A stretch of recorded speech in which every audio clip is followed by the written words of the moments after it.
गजाननं भूतगणादिसेवितं कपित्थजम्बूफलचारुभक्षणम् उमासुतं शोकविनाशकारकं नमामि विघ्नेश्वरपादपङ्कजं।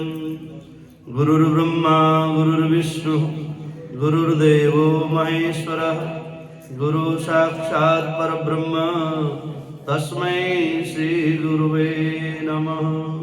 शान्ताकारं भुजगशयनं पद्मनाभं सुरेशं विश्वाधारं गगनसदृशं मेघवर्णं शुभांगं लक्ष्मीकान्तं कमलनयनं योगिविद्यानगम्यं वन्दे विष्णुं भवभयहरं सर्वलोकैकनाथं।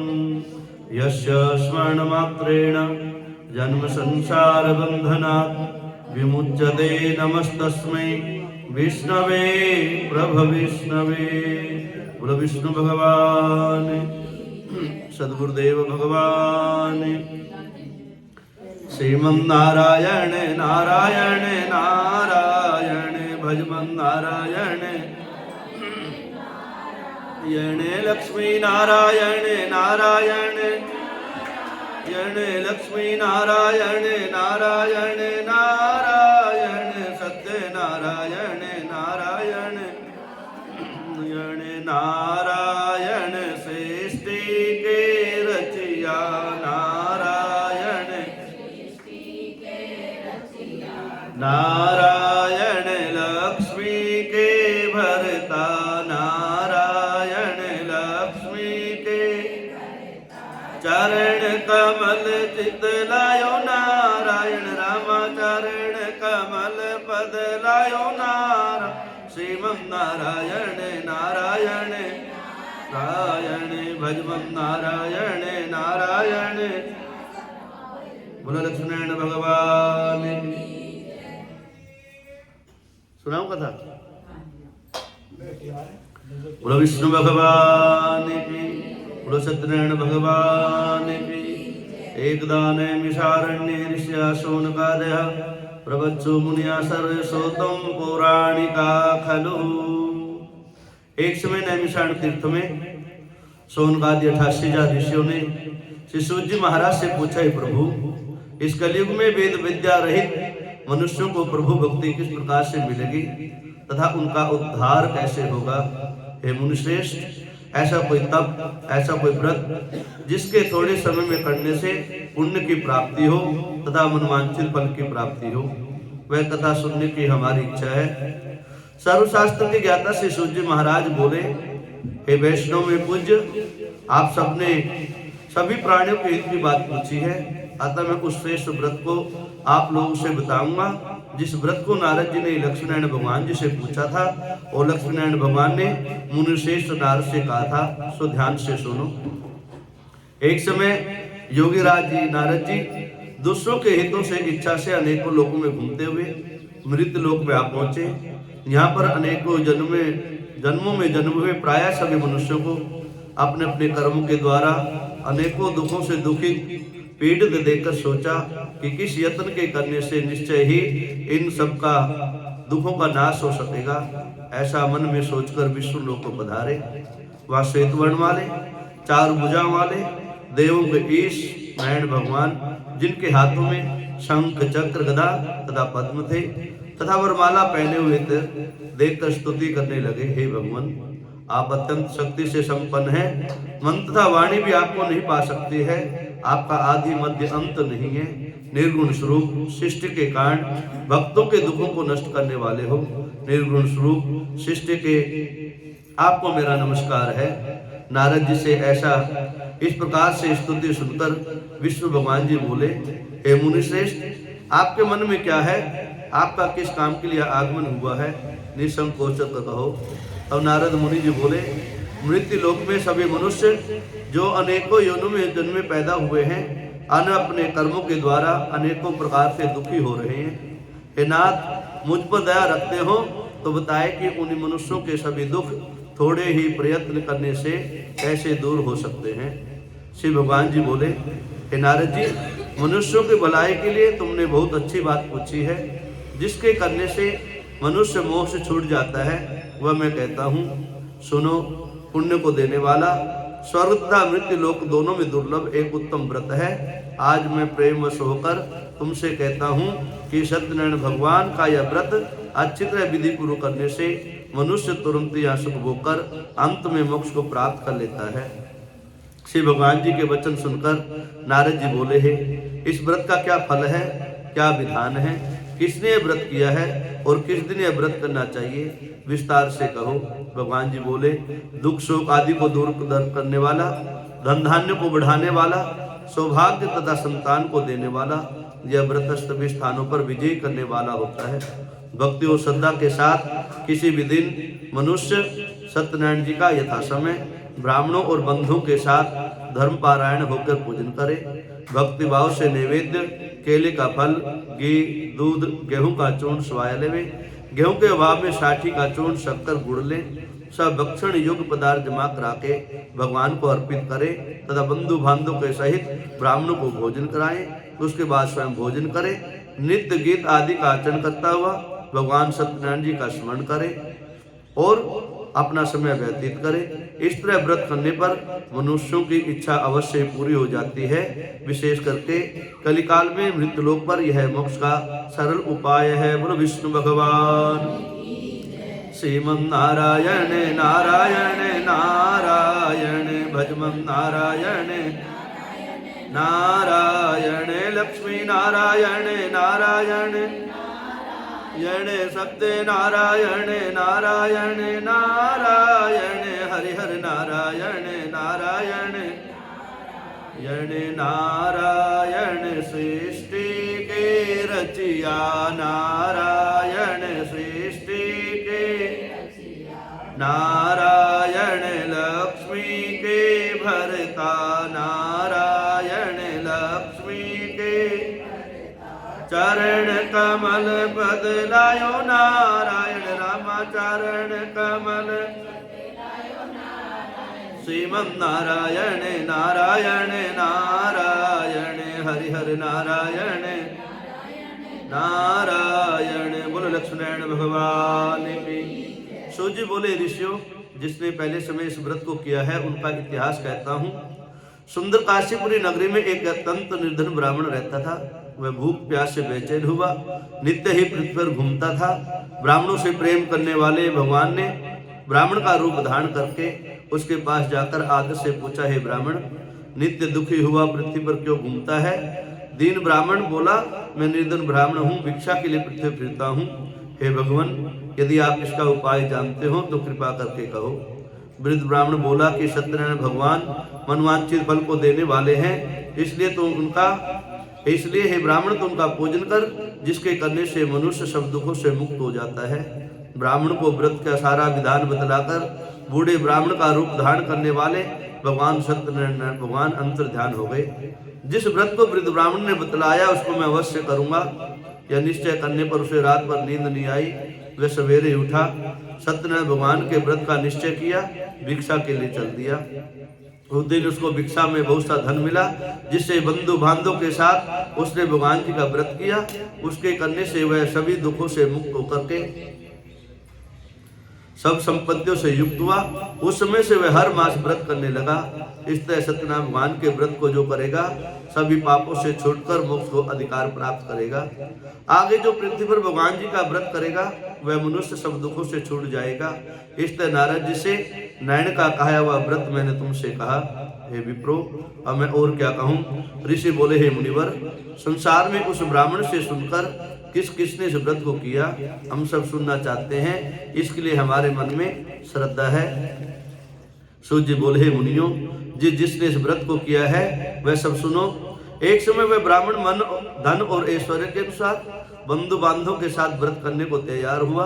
उसी समय एक लकड़ी बेचने वाला बूढ़ा आदमी बाहर लकड़ियों को रखकर ब्राह्मण के मकान में गया।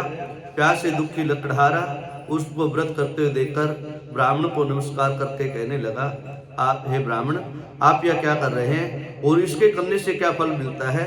कृपा करके मुझे बताओ।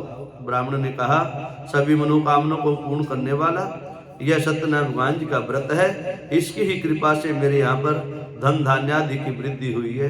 ब्राह्मण से इस व्रत के बारे में जानकर लकड़हारा बहुत प्रसन्न हुआ। चरणामृत ले और प्रसाद ग्रहण करने के बाद वो घर को गया। लकड़हारे ने अपने मन में इस प्रकार का संकल्प किया कि आज गांव में लकड़ी बेचने से जो धन मिलेगा उसी से सत्यनारायण भगवान के उत्तम व्रत की सामग्री को करूंगा और व्रत करूंगा। यह मन में विचार करके बूढ़ा आदमी लकड़ियां अपने सर पर रखकर जिस नगर में धनवान लोग रहते थे वह ऐसे सुंदर नगर में गया। उस रोज वहां पर उसे उन लकड़ियों का दाम पहले दिन से चौगुना प्राप्त हुआ। वह बूढ़ा लकड़हारा दाम ले और अति प्रसन्न होकर पक्के केले की फली, शक्कर, घी, दूध, दही, गेहूं का चूर्ण इत्यादि भगवान के व्रत की कुल सामग्री को लेकर अपने घर को आया। फिर उन्होंने अपने बंधु बांधव को बुलाकर, ब्राह्मण को बुलाकर भगवान जी का पूजन व व्रत किया। उस व्रत के प्रभाव से वह बूढ़ा लकड़हारा धन पुत्र आदि से युक्त हुआ और संसार के सुख भोगकर अंत में वैकुंठ लोक को प्राप्त हुआ। बोलो विष्णु भगवान की। श्रीमन नारायण नारायण नारायण भजमन नारायण नारायण लक्ष्मी नारायण नारायण यणे सत्य नारायण नारायण नारायण हरि हरि नारायण नारायण। मीरा के प्रभु गिरिधर नागर, मीरा के प्रभु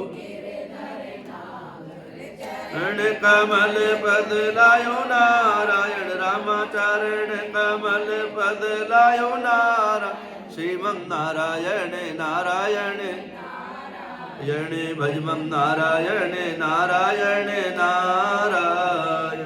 बोले लक्ष्मीनारायण भगवान। सूर्य बोले हे श्रेष्ठ मुनियों, अब आगे कथा कहता हूँ। पहले समय उल्कामुख नाम का एक बुद्धिमान राजा था। वह सत्यवक्ता जितेंद्र था।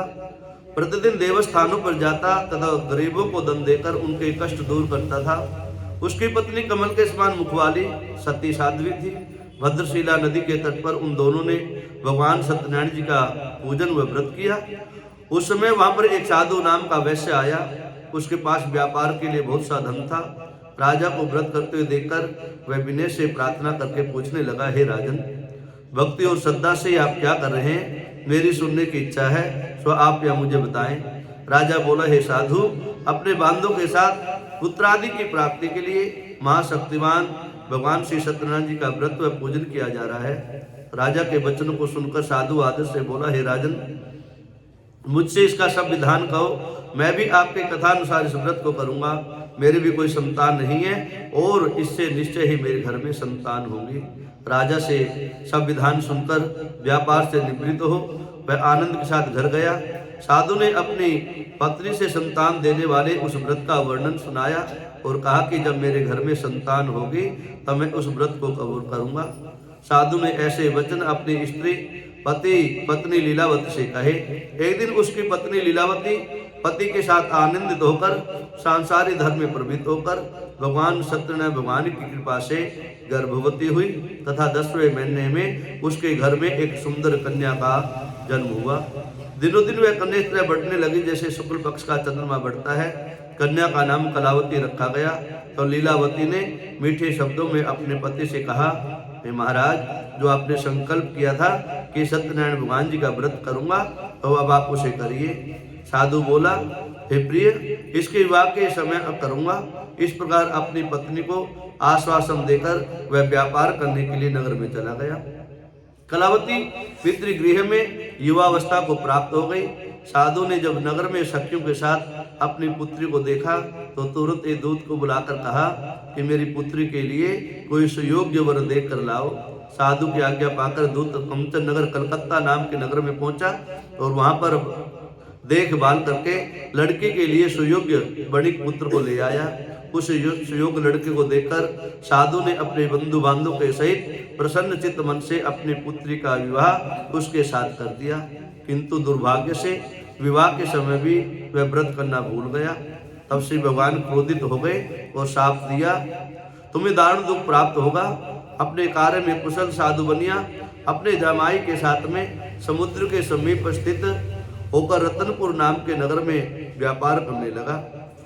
एक बार एक बार भगवान सत्यनारायण की माया से प्रेरित कोई चोर राजा के धन को चुराकर भागा जा रहा था, किंतु राजा के दूतों को आता देखकर चोर ने घबराकर भागते हुए राजा के धन को वहीं चुपचाप रख दिया जहाँ पर ससुर जमाई ठहरे हुए थे। जब दूतों ने उस साधु वैश्य के पास राजा के धन को रखा देखा तो दोनों को पकड़ कर ले गए। राजा के समीप जाकर बोले, हम दो चोर हम पकड़ कर लाए हैं, अब हमें जो करना हो आज्ञा दीजिए। राजा की आज्ञा से उनको कठिन कारावास में डाल दिया और उनका जो धन था वो छीन लिया।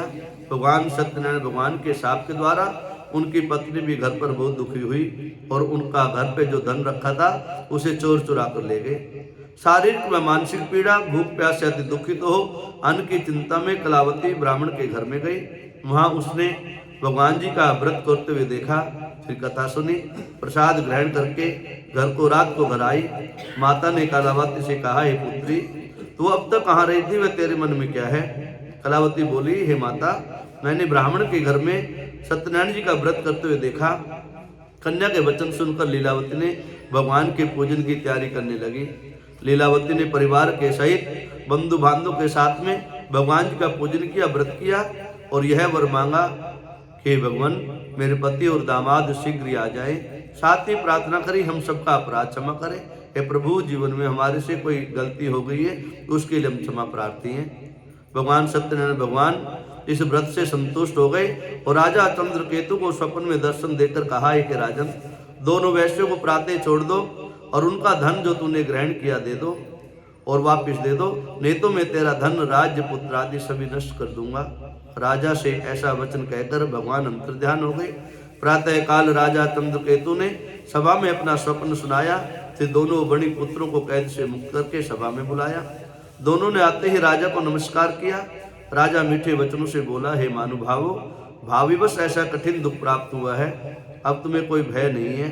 ऐसा कहकर राजा ने उनको नए नए वस्त्र भूषण पहनवाए और उनका जितना धन लिया था उससे दुगना धन देकर आदर से विदा किया।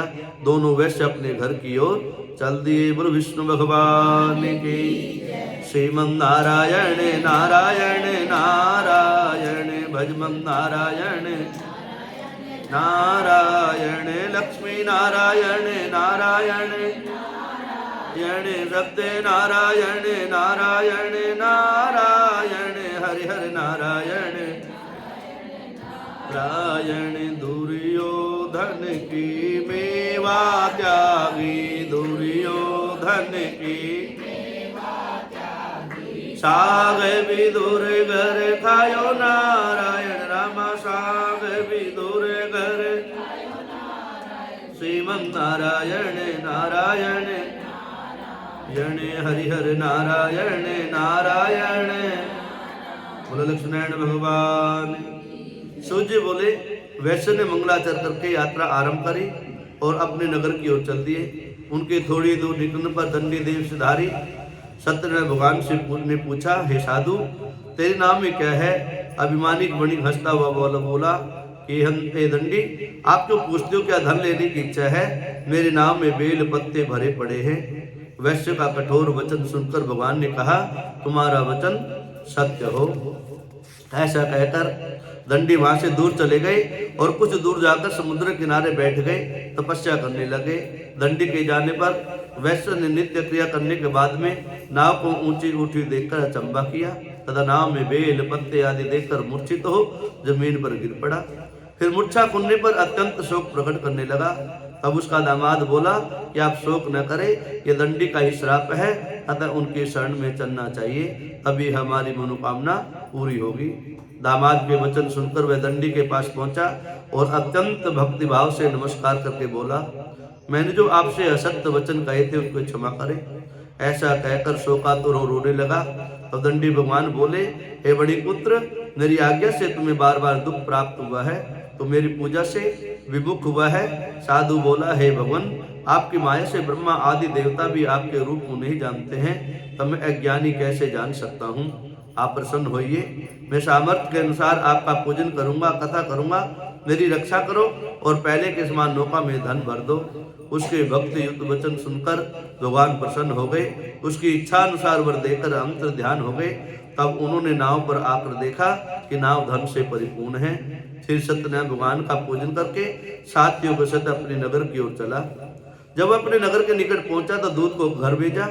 दूत ने साधु के घर जाकर उसकी पत्नी को नमस्कार करके कहा, साधु अपने दामाद के सहित इस नगर के समीप आ गए हैं। ऐसा सुनकर साधु की पत्नी ने बड़े हर्ष के साथ भगवान जी का पूजन करके अपनी पुत्री से कहा कि हे बेटी, मैं अपने पति के दर्शन के लिए जा रही हूँ, तो कार्य पूर्ण करके शीघ्र आ जाना।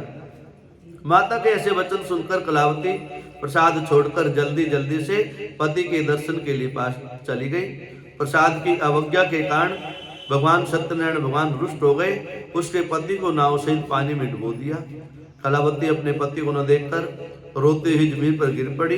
इस तरह नौका डूबा हुआ तथा अब कन्या को रोता हुआ देखकर साधु दुखी होकर बोला, हे प्रभु, हे सत्यनारायण भगवान, मुझसे या मेरे परिवार से जो भूल हुई है उसे क्षमा करो। उसके दीन वचन सुनकर सत्यनारायण भगवान प्रसन्न हो गए और आकाशवाणी हुई, हे साधु, तेरी कन्या मेरे प्रसाद को छोड़कर आई है, इसलिए इसका पति अदृश्य हुआ है। यदि वह घर जाकर प्रसाद ग्रहण कर लौटे तो इसे पति के दर्शन अवश्य मिलेंगे। आकाशवाणी सुनकर कलावती ने घर पहुंचकर प्रसाद ग्रहण किया, फिर पति के दर्शन किए। उसके पश्चात साधु ने अपने बंधु बांधव के सहित ब्राह्मण को बुलाकर सत्यनारायण जी का पूजन व व्रत किया, विधिपूर्वक पूजन किया। इस लोक का सुख होकर अंत में सर्वलोक का अधिकार प्राप्त किया। बोलो विष्णु भगवान।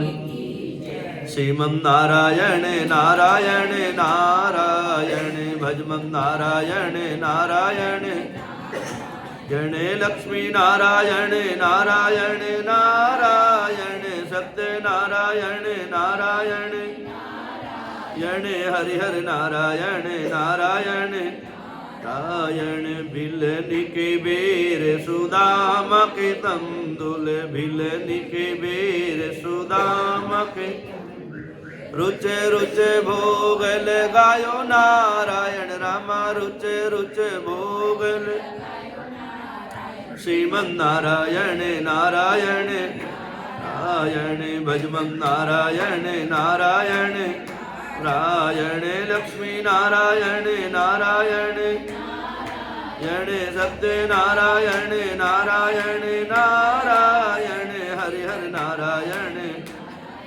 नारायण। बोलो लक्ष्मीनारायण भगवान। सूर्य बोले, हे ऋषियों, मैं और भी कथा कहता हूँ, सुनो। प्रजापालन में लीन तुंगध्वज नाम का एक राजा था। उसने भी भगवान जी का प्रसाद त्याग कर बहुत दुख पाया। एक समय की बात है कि वन में जाकर वन्य पशु को मारकर बड़ के पेड़ के नीचे आया। वहां उसने ग्वाल बालों को भक्ति पूर्वक बांधों के सहित भगवान जी का पूजन करते हुए देखा। वह पूजन व व्रत को देखकर अभिमान वश वहां नहीं गया और न ही नमस्कार ही किया। जब ग्वालों ने भगवान जी का प्रसाद उनके सामने रखा तो प्रसाद को त्याग कर अपनी सुंदर नगरी की ओर चला गया। वहां पहुंचकर उसने अपना सब कुछ नष्ट पाया तो वह जान गया कि ये सब भगवान ने ही किया है। तो वह विश्वास करके श्रद्धा और भाव के साथ ग्वालों के पास गया, विधि पर पूजन किया और प्रसाद ग्रहण किया। सत्यनारायण भगवान की कृपा से सब जैसा पहला था वैसे ही हो गया। फिर दीर्घ काल तक सुख होकर नृत्य लोक को प्राप्त हुआ, स्वर्लोक को प्राप्त हुआ। जो मनुष्य इस परम दुर्लभ व्रत को करता है, सत्यनारायण जी कथा करता है, सुनता है, सुनाता है, भगवान की कृपा से उसे धन धान्य की प्राप्ति होती है, निर्धन धनी हो जाता है, बंदी बंधन से मुक्त होकर निर्भय हो जाता है, संतानहीनों को संतान की प्राप्ति होती है तथा सब मनोरथ पूर्ण होकर अंत में वैकुंठ धाम की प्राप्ति होती है। जिन्होंने पहले समय में इस व्रत को किया उनके दूसरे जन्म की कथा वृद्ध सदानंद ब्राह्मण ने सुदामा का जन्म लेकर मोक्ष का अधिकार प्राप्त किया। लक्कड़हारे ने अगले जन्म में निषाद बनकर मोक्ष को प्राप्त किया। उल्का मुख नाम का राजा दशरथ होकर वैकुंठ को प्राप्त हुआ। साधु नाम के वैश्य ने मोरध्वज बनकर अपने पुत्र को आरे से चीरकर मोक्ष को प्राप्त किया। महाराजा तुंगध्वज ने स्वयंभू होकर भगवान के भक्तियुक्त कर्म शास्त्रों लिख करके मोक्ष का अधिकार प्राप्त किया। जो इस कथा को सुनता है, सुनाता है, वो उसको अंत समय में मोक्ष लोक की प्राप्ति होती है। बोलो विष्णु भगवान की। श्रीमन नारायण नारायण नारायण भजमन नारायण नारायण लक्ष्मी नारायण नारायण यणे सत्य नारायण नारायण यणे हरिहर नारायण नारायण यणे पूरब पश्चिम उत्तर दक्षिण पूरब पश्चिम चारों दिशाओं से आयो नारायण राम चारों दिशाओं से श्रीमन नारायण नारायण नारायण भजमन नारायण नारायण लक्ष्मी नारायण नारायण यणे सत्य नारायण नारायण नारायण गिधर नारायण नारायण आओ ने आओ प्रभु आपकी मर्जी आओ ने आओ प्रभु सारी संगत की ये हो अर्जी सारी संगत की ये हो आकर दर से दिखायो नारायण रामाया कर दर से श्रीमन नारायण नारायण नारायण भजमन नारायण नारायण लक्ष्मी नारायण नारायण यणे सत्य नारायण नारायण नारायण गिधर नारायण नारायण यणे श्रीमन नारायण नारायण बोलो लक्ष्मण भगवान की बोलो सत्यनारायण भगवान की जय जय श्री राम शांताकारं भुजगशयनं पद्मनाभं सुरेशं विश्वाधारं गगनसदृशं मेघवर्णं शुभांगं लक्ष्मीकान्तं कमलनयनं योगिविद्यानगम्यं वन्दे विष्णुं भवभयहरं सर्वलोकैकनाथं। बोलो विष्णु भगवान की, बोलो सत्यनारायण भगवान की।